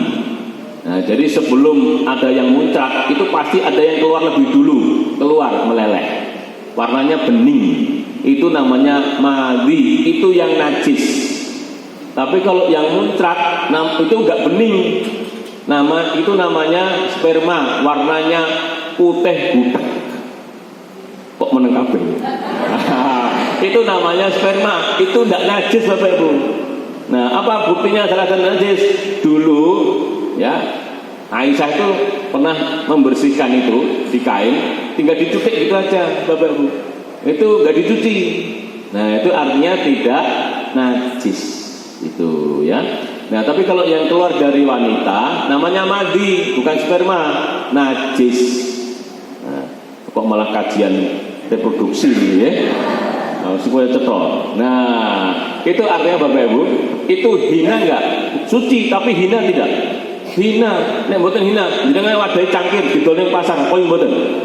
Enggak payu kok Bapak Ibu ya. Nggih, ini bapak-bapak dikumpulke sak meniki jumlahe piro iki? Ya 50 wong, ya toh? Kan ngetoke supermarket kabeh diadai gelas, didoling pasar. Kira-kira payu mboten? Mboten payu. Ini loh Bapak Ibu ya, kita ini makhluk yang hina, kok guyu kabeh. Ampun dibayangke. Nggih. Nah, kita ini makhluk yang hina maksudnya. Kita ini makhluk yang hina, dibuat dari barang yang hina juga walaupun suci Bapak Ibu. Ya, nah artinya tidak berharga seperti emas gitu loh maksudnya. Ya, maka tidak pantas kalau kita ini sombong, itu maksudnya. Ya, ya Bapak Ibu, maka dengan sangat halus pakaian ihram ini menuntun kita Bapak Ibu untuk secara alami menanggalkan seluruh dunia yang selama ini melekat pada hati kita. Wah, angel ini menengkapen juga lagi ya. Apa itu Bapak Ibu ya? Ya, saya ulang. Dengan sangat halus pakaian ihram itu menuntun kita untuk secara alami meninggalkan seluruh kesenangan dunia yang selama ini melekat pada diri kita. Niku abot apa enteng? Abot mula latihane 40 dina. Nah, mula Bapak Ibu mungkin dengan raosaken nggih, kalau nanti baru pulang haji itu semangat nginfaknya tinggi. Napa mulai kok sedang di sana, semangat infaknya tinggi. Kalau perlu mau wakaf. Nah, maka ketika sedang semangat tinggi-tinggi itu Bapak Ibu segera laksanakan. Ampun tunda-tunda. Nanti jenengan mulai haji, let sesasi pun beda. Apa meneh kok let 2 tahun beda, iso balik sifatnya Bapak Ibu. Nah, maka gimana supaya sifatnya enggak balik? Ini tadi. Ya, pelajaran-pelajaran ini kita terapkan dalam kehidupan kita sehari-hari mulai hari pertama setelah haji. Nah, itu nanti akan ada bekasnya Bapak Ibu setelah haji. Tapi kalau enggak kita terapkan hanya sekedar sebagai ilmu, maka nanti hilang dengan perjalanan hidup kita. Maka ada orang yang sudah berhaji tapi perilakunya tidak menunjukkan seperti orang pernah berhaji. Itu Bapak Ibu, kenapa? Karena enggak dia terapkan dalam kehidupan sehari-hari. Tuh Bapak dan Ibu ya. Oke, lanjut Bapak Ibu. Ya, yang kedua, talbiyah. Nah, karena tadi Allah memanggil kita dengan wa'adzin finna sibil haji ya'tuka rijal wa ala kulli dhamir ya'tina min kulli wajhin amik, kita jawab dengan labbaik Allahumma labbaik labbaik la syarika laka labbaik innal hamda wa ni'mata laka wal mulk la syarika lak. Nah, itu jawaban kita Bapak Ibu. Nah, maka talbiyah itu sebenarnya adalah secara hakikat jawaban kita atas undangan dan perintah Allah Subhanahu wa ta'ala. Maka punya labbaik Allahumma labbaik, ya Allah kupenuhi panggilanmu ya Allah, kupenuhi panggilanmu ya Allah, la syarikalak, tidak ada sekutu untukmu ya Allah, innal hamda, sungguhnya puji syukur ini hanya milikmu ya Allah, wa nikmata, nikmat ini juga milikmu ya Allah, wal mulk, kekuasaan ini juga milikmu ya Allah, la syarikalak, tidak ada satu sekutu pun untukmu ya Allah. Oh, itu kan ungkapan yang luar biasa ya Bapak Ibu. Semangat kita memenuhi panggilan Allah Subhanahu wa ta'ala. Maka ini kalau terus Bapak Ibu gaungkan, nanti semangat Bapak Ibu akan semakin besar. Karena memang isinya itu menuntun hati kita untuk memenuhi panggilan Allah Subhanahu wa ta'ala. Talbiyah. Berikutnya Bapak Ibu, rukun yang kedua setelah ihram apa? Ya wukuf. Tapi saya lompati dulu ya, tawaf dulu ya Bapak Ibu ya. Nah, tawaf dulu. Tawaf Bapak Ibu, dari kata tawafa yatufu berarti mengitari atau mengelilingi. Maka dalam bahasa Jawa tawaf itu artinya termuter Ka'bah. Nah, gampang kan Bapak Ibu? Napa niku tawaf? Termuter Ka'bah. Maka yang dimaksud tawaf adalah mengelilingi Ka'bah mulai dari Hajar Aswad hingga 7 kali. Hajar Aswad sampai Hajar Aswad, ya 7 kali. Apa pelajarannya?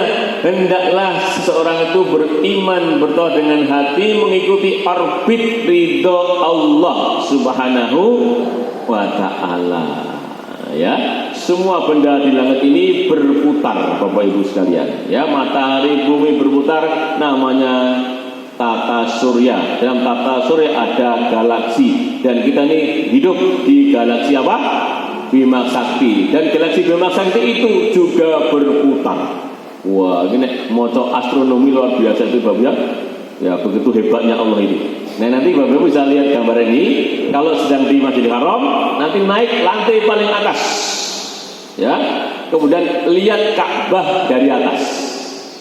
Nah, nanti akan terlihat satu benda yang diam, namanya Ka'bah. Yang lainnya bergerak muter Bapak Ibu, mengitari Ka'bah. Itu gambaran alam semesta ini Bapak dan Ibu sekalian. Ya, Allah yang tegak berdiri seorang diri, yang lainnya mengitari Allah Subhanahu wa ta'ala untuk mendapatkan ridhonya.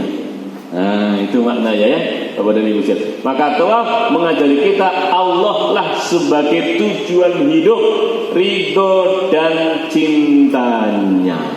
Itu Bapak Ibu. Maka sunahnya nanti Bapak Ibu kalau menjalankan tawaf, sunahnya memandangi Ka'bah. Nah, jadi sambil bergerak itu pundaknya di sebelah kiri, nolehnya ke kiri Bapak Ibu, sambil memandangi Ka'bah, bahwa Ka'bah itu simbol Allah. Allah lah tujuan hidup kita. Allah lah tempat untuk mencari ridho. Itu Allah lah tempat untuk mencari cinta. Jadi mencari cinta itu kepada Allah, cinta kepada suami, mencarinya di mana? Hukum macam kabeh. Mesti salah jawaban ini. Mencintai suami itu kalau mau langgeng harus melalui Allah. Bapak Ibu cintai suami karena Allah. Itu artinya Bapak Ibu cintai Allah dulu supaya Allah kasih rasa cinta kita kepada suami atau kepada istri. Itu Bapak Ibu sekalian. Itu nanti baru bertahan lama, langgeng. Tapi kalau direct langsung pada suami, nanti suami mengecewakan ibu, ibu langsung putus. Nah, gitu Bapak Ibu. Maka jangan pernah mendasarkan rasa cinta itu kepada sesama, karena sesama pasti bisa membuat kita kecewa. Begitu orang membuat kita kecewa, cinta kita hilang. Tapi kalau cinta kita hanya kepada Allah, orang lain itu membuat kecewa kita atau tidak, nggak ambil pusing, karena cinta kita itu kepada Allah. Gitu loh Bapak Ibu. Wah, ini teorinya gampang, prakteknya rada angel ya. Ya, nanti kapan-kapan kita ceritakannya dan masing-masing saya kira punya pengalaman. Itu ya Bapak dan Ibu ya, tawaf. Nah, gambarannya seperti ini. Semua orang muter, Ka'bahnya satu, tegak berdiri. Nah, semua orang mencari keriduannya, mencari cintanya, mencari apa Bapak Bu? Ya, mencari keriduan, mencari cinta dan mencari tujuan di situ, Bapak Ibu. Maka nanti di sekitar Ka'bah itu ada tulisannya, Ka'bah is symbol of Allah gitu. Ya, simbol dari Allah. Tapi bukan itu Allah, bukan. Simbol aja. Nah, kenapa? Ya gambaran tadi itu semua orang mengitarinya dan Ka'bahnya tegak berdiri satu. Itu Bapak Ibu ya. Oke, itu yang tawaf. Sa'i Bapak Ibu. Apa itu sa'i? Ya, sa'i itu dari kata sa'a yas'a yang berarti usaha atau lari-lari kecil. Yang dimaksudkan adalah berjalan atau lari dari Safa menuju Marwah 7 kali atau 7 putaran. Sa'i dilakukan setelah melakukan tawaf, tidak boleh sa'i dulu baru tawaf. Sa'i memiliki pelajaran yang sangat banyak, di antaranya keyakinan bahwa sebuah orientasi hidup harus direalisasikan dengan ikhlas, usaha yang keras. Nah, Pak Tilas Hajar, istri dari Nabi Ibrahim, ketika kehabisan bekal air, maka beliau mencari air dengan susah payah, kerja keras, naiki bukit Safa. Tidak ada turun, dikiranya bukit Marwah ada air, dia lari. Begitu sudah di antara Safa sama Marwah, seolah-olah air di Marwah itu semakin kelihatan, maka dia mempercepat larinya. Ternyata sampai Marwah nggak ketemu air. Sampai bukit Marwah dilihatnya bukit Safa, sepertinya ada gelombang-gelombang air. Dia turun lagi. Kemudian di antara Marwah Safa melihat gelombang-gelombang air itu semakin jelas. Maka dia mempercepat lagi larinya. Nah, sampai bukit Marwah nggak ada lagi, terulang 7 kali.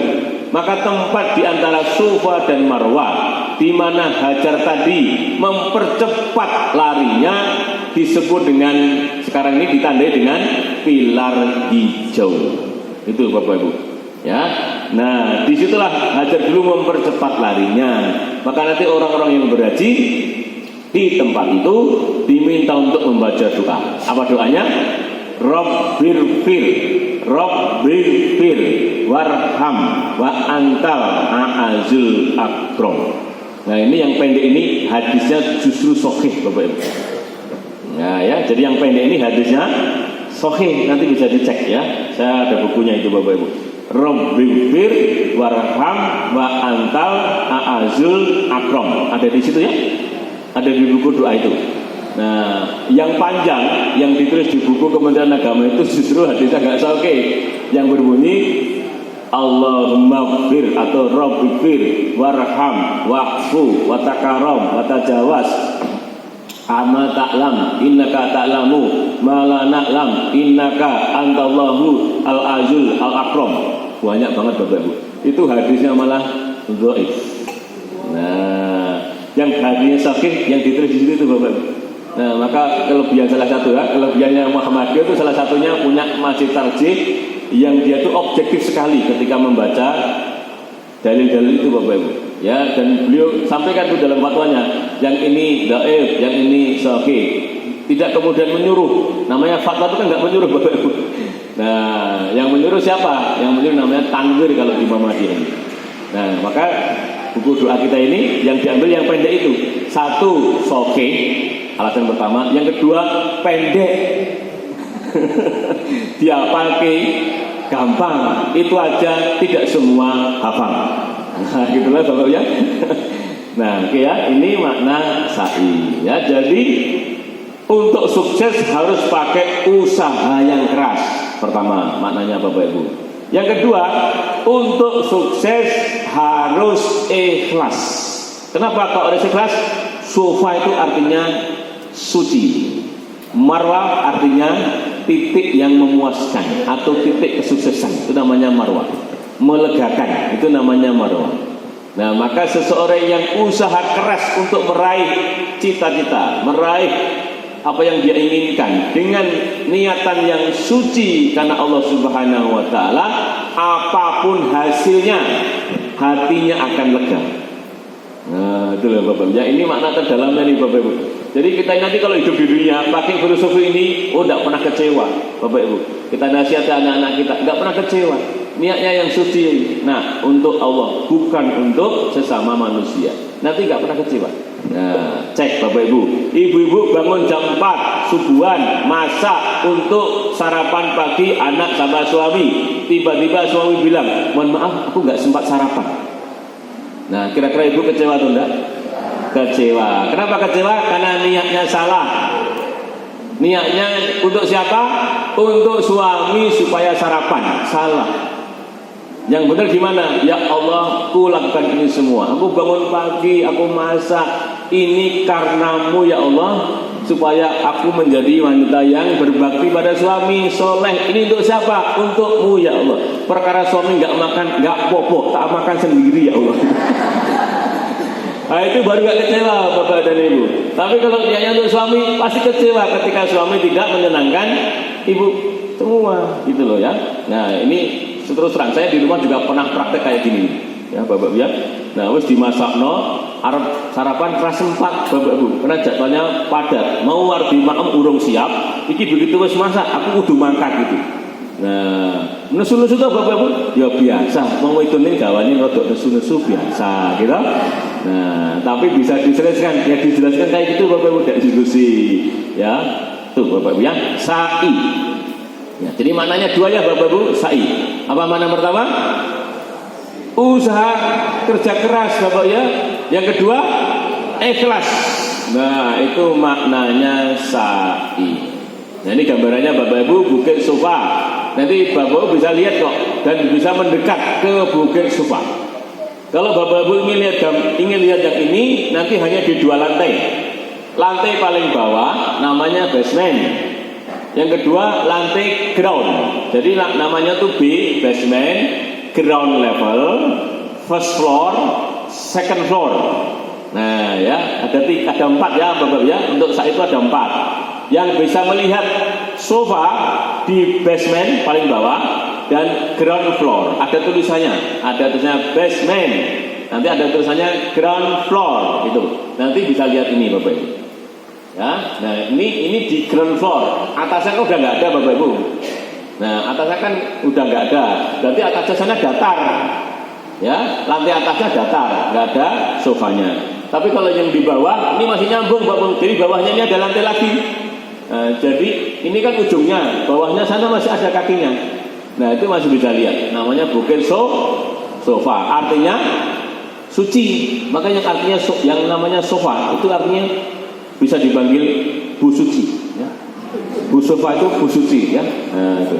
Oke. Nah ini jalurnya pakai hukum Eropa.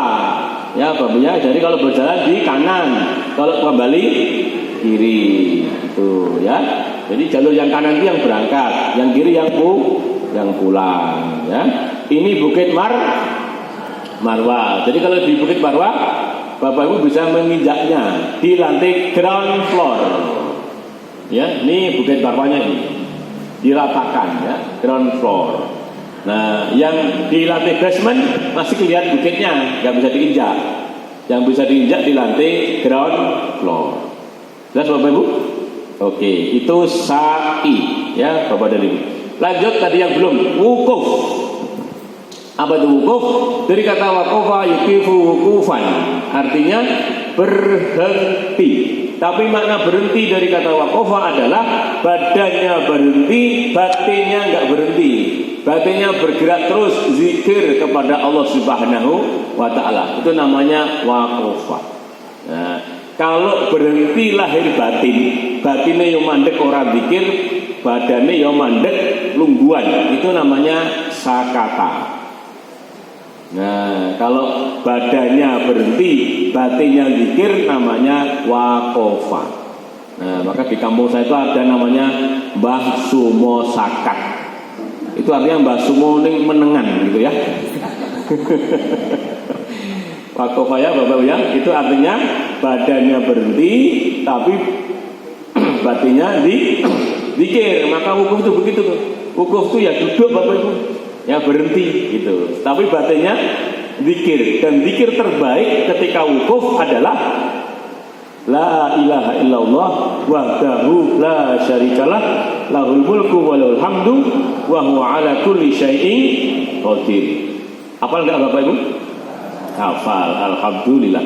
Itu zikir terbaik ketika di Arafah. Nah, yang lainnya silahkan. Tapi terbaiknya adalah yang ada kalimat la ilaha illallah. Itu kalimat paling tinggi Bapak Ibu. Jadi kalimat paling tinggi di antara kalimat thayyibah adalah kalimat tahlil, yaitu la ilaha illallah. Karena kalimat inilah menjadi pintu pengunci pembuka surga. Orang yang tidak membaca kalimat la ilaha illallah di akhir hidupnya gak bisa masuk surga. Nah, maka kalimat ini begitu saktinya Bapak Ibu. Ini kuncinya. Nah, itu ya, itu namanya kalimat la ilaha illallah. Maka di acara wukuf pun yang paling mulia orang itu mengucapkan kalimat tahlil selain kalimat yang lainnya. Nah, kalau mau sempurna lagi kalimat tahlil yang lengkap tadi itu. La ilaha illallah wahdahu la syarikalah lahul mulku wa lahul hamdu wa huwa ala kulli syai'in qadir. Tuh, modalnya wukuf cuma itu Bapak Ibu ya. Nah, nanti ada khutbah wukuf, hukumnya sunnah. Itu Bapak Ibu. Jadi enggak ikut dalam khutbah wukuf. Sah enggak wukufnya? Sah. Itu Bapak Ibu. Kalau sholat duhur asar hukumnya apa? Wajib, jadi tetap harus sholat. Tapi kalau misalnya tidak ikut wukufnya, tidak ikut khutbahnya, wukufnya sah atau tidak? Sah, karena khutbah wukuf hukumnya sunnah. Gitu Bapak dan Ibu. Nah, jadi Bapak sampai ke situ kok terlambat. Wukuf, khutbah wukuf sudah selesai. Gimana?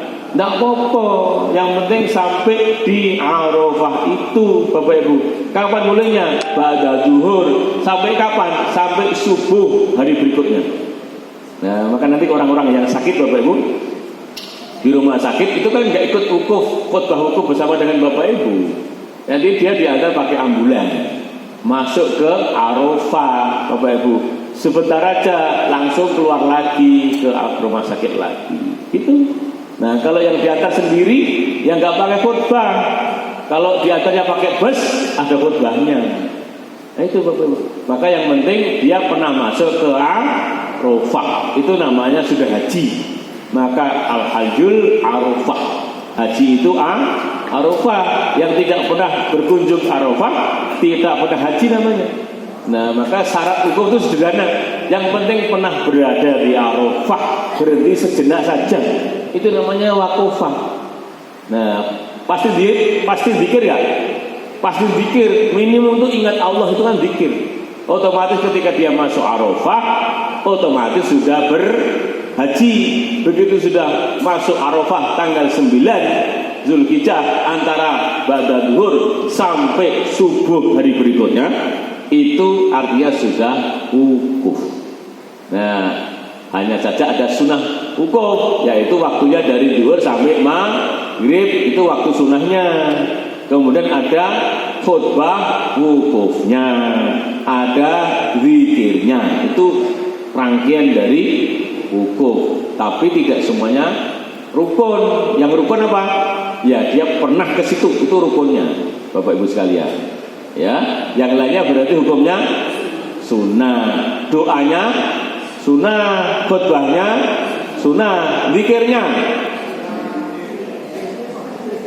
yang panjang-panjang itu sunnah, zikir yang paling pokok yang ingat Allah itu Bapak Ibu. Nah, gampang tak? Gampang, simple Bapak Ibu sekalian. Jadi haji itu jangan jadi beban. Nah, ya intinya haji harus menyenangkan. Itu ya artinya wukuf ya Bapak Ibu. Nah, nanti semua di situ kumpul menunjukkan betapa kecilnya manusia. Tidak nampak, bila dari atas kecil putih gitu ya. Persamaan derajat. Ya, disitulah gambaran padang mahsyar. Bapak dan Ibu sekalian, ya. ini secara singkat ya, makna wukuf nanti saya kirimkan kepada Bapak Ibu sekalian. Ya, terakhir sebelum ini lupa ini nggak masuk nih. Namanya tahalul Bapak ya. Tadi belum tahu? Belum. Tahalul itu artinya apa? Oh ya, tahalul itu simbolnya adalah cukur rambut, betul? Ya, tapi makna di belakang kata tahalul adalah menghalalkan yang sebelumnya haram. Itu satu, ya. Simbolnya mencukur rambut. Laki-laki disunahkan mencukur rambut sempurna. Ya, nah gundul. Ya, bolehkah tidak gundul? Boleh. Tapi Nabi dulu mendoakan yang gundul 3 kali. Yang tidak gundul sekali. Tapi Nabi sekarang sudah wafat, tidak bisa berdoa lagi. Yang bisa kita ambil maknanya. Kenapa Nabi sampai mendoakan 3 kali orang yang gundul? Artinya Nabi menyukai orang-orang yang ketika tahalul cukur itu cukurnya gundul. Itu maknanya. Apakah yang tidak gundul tidak disukai? Tetap disukai. Dua-duanya disukai, Bapak Ibu. Karena dua-duanya didoakan. Yang tidak gundul didoakan sekali. Yang gundul didoakan 3 kali. Ya, dua-duanya disukai. Tapi kalau disuruh milih, Nabi lebih suka yang gundul daripada yang tidak gundul. Nah, maka bersyukurlah yang ketika berangkat sudah gundul, karena nggak ada rambutnya. Nah, dia Bapak dan Ibu ya, ini makna tahalul ya, jadi menghalalkan yang sebelumnya haram. Yang kedua, simbol cukur itu adalah simbol kebersihan dari dosa. Gitu Bapak Ibu. Maka rukun tahalul kan di ujung Bapak Ibu ya. Setelah rukun yang lainnya selesai, ihram, wukuf, tawaf, sa'i semua selesai. Kemudian baru tahalul, simbolnya cukur rambut. Dosanya gugur dengan ihramnya, gugur dengan tawafnya, gugur dengan sa'inya. Itu maksudnya. Nah, maka secara filosofis orang yang umroh dan haji gugur dosanya, suci kembali seperti manusia ketika sedang dilahirkan. Maka kemudian doanya mustajab. Karena doanya mustajab, kenapa? Dosanya hilang, bersih. Maka hati-hati Bapak Ibu, nanti setelah pulang haji doanya mustajab. Jangan doa yang jelek, termasuk kepada musuh. Jangan punya musuh ya Bapak Ibu ya. Tapi kalau musuh umat Islam boleh didoakan dia hancur, boleh ya, namanya doa kunut gitu ya. Nah, namanya doa kunut nazilah, boleh. Tapi hanya khusus untuk musuh yang memusuhi Islam, bukan yang memusuhi pribadi. Beda ini masalahnya Bapak ya. Nah, karena yang memusuhi pribadi belum tentu musuhnya Islam. Karena kadang-kadang kita juga nggak benar gitu kan Bapak. Iki rebutan warisan, gitu kan? Wah, terus didoakan kunut, wah keliru tuh Bapak Ibu ya. Nah, hati-hati ya Bapak ya. Namanya tahalul itu artinya menghalalkan yang haram. Yang tadi kan dilarang ketika ihram. Dilarang apa saja? Dilarang membunuh, dilarang berkata-kata yang jorok, dilarang berhubungan suami istri, dilarang membunuh hewan, mencerabut tanaman, dilarang menikah, dilarang melamar, dilarang dinikahi. Nah, itu semua dilarang. Ketika selesai bertahalul semua jadi boleh. Nah, ya, semua jadi boleh. Menikah boleh enggak? Boleh. Dilamar boleh enggak? Boleh. Menggunakan perhiasan lagi boleh enggak? Boleh. Mencukur rambut boleh enggak? Boleh. Semua yang tadi dilarang selama ihram boleh lagi dikerjakan. Nah, itu artinya tahalul. Simbol yang kedua, cukur, simbol kebersihan dosa. Nah, maka insya Allah Bapak Ibu setelah haji dan umrah itu menjadi manusia yang tanpa dosa atau dosanya dikit gitu loh Bapak Ibu. Nah, sehingga doanya apa? Mustajab. Nah, maka ketika Bapak nanti pulang sampai Indonesia, kok banyak yang datang kepada Bapak Ibu untuk minta didoakan, udah Bapak Ibu doakan aja semampunya. Pakai bahasa Indonesia boleh, bahasa Jawa boleh. Ingat doa Bapak Ibu saat itu mustajab. Kenapa? Doanya belum, dosanya belum banyak lagi. Kan barusan pulang. Nah, itu dosanya masih sedikit. Hati-hati. Nah, Harusnya dibersihkan, betul. Terima kasih Bapak Ibu, sudah saya sampaikan semua ya. Filosofi dari rukun haji ada 6 tadi itu ya. Yang terakhir tertib tadi. Ya, nah mudah-mudahan bermanfaat dan nanti masih kita sambung-sambung Bapak Ibu ya. Masih kita ulang-ulang lagi ketika manasik. Ya, tidak mungkin kita nggak akan ulang. Kenapa? Tidak mungkin sekali disampaikan kemudian bisa terpahami dengan baik. Pasti akan ada pengulangan-pengulangan. Ya, dan materinya nanti saya janji akan saya kirim pada Bapak Ibu sekalian. Terima kasih. Ada kekurangannya saya mohon maaf. Dan ini sudah pukul 9 tepat. Sehingga bijaksana kalau tidak ada tanya jawab. Ya Bapak ya, tanya jawabnya disimpan ya untuk pertemuan mendatang. Terima kasih. Wassalamualaikum warahmatullahi wabarakatuh.